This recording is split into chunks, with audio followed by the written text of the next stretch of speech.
I always had difficulties learning certain things, so I always had lots of problems with math. And this was really funny because I learned at a very young age that having a good teacher has a huge impact on you and the way you learn. For example, in my case, I had a Russian... Oh god. That wasn't a good example of my sniping skills. But I had a Russian teacher who was very, very funny. And she told me that I wasn't stupid. I wasn't incapable of learning math. And it was just that I had a different way of thinking about things than everybody else. So I was a little bit more...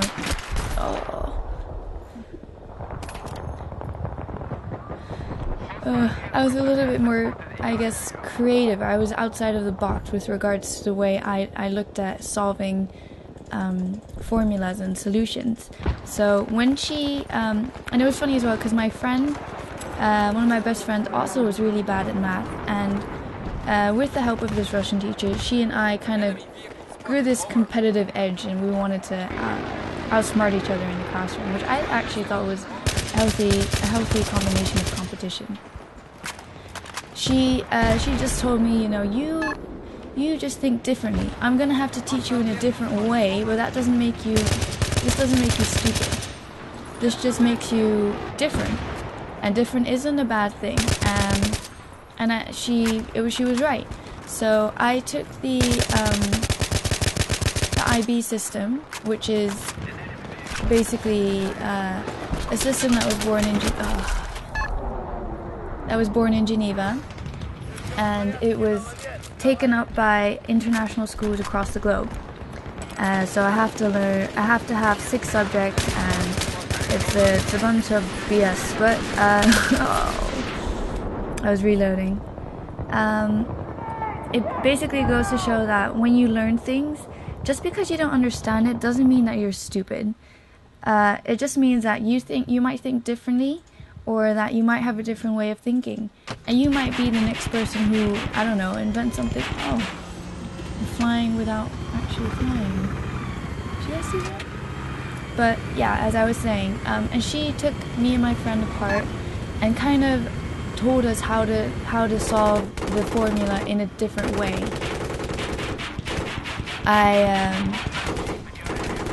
I was always horrible at math. I had to take Kumon. I'm not sure if it still exists, and it's a Japanese thing where you have to solve X amount of formulas in X amount of time in order to achieve optimum results in your math class.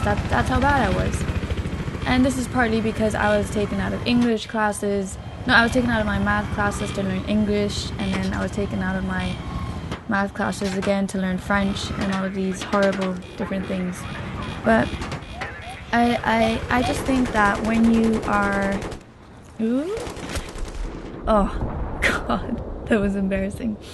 When you're going through the education system and you don't understand something, you might have to find someone who kind of thinks like you. So I had the luck to have a friend who thought like me with regards to solving formulas.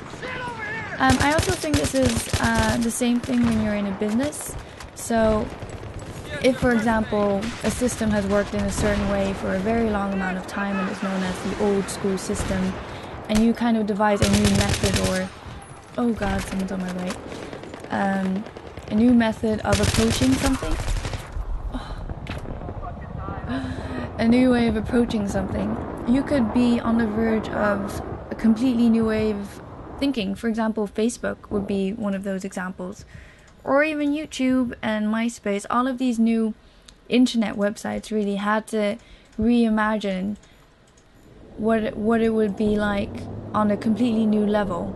And now books are still read, but the internet now is a more popular source for the younger generation, just because it's very accessible. You don't have to go to a store and pick it up. You don't have to wait for it to arrive, and obviously you're saving trees. So when you're at school and you have a certain type of teacher, they can really have a huge effect on your classes and your grades. And I think this is really sad. So I was thinking, I wanted to ask you guys what the perfect educational system is for you guys, because I've had so many different arguments with people from England where they said, oh, you know, A-levels is the best, GCSE is the best, and even with the Dutch system where you do gymnasium, or the Germans have something similar, you have to learn basic Latin and Greek and all of these things that I think are personally very old school and are kind of part of the old system.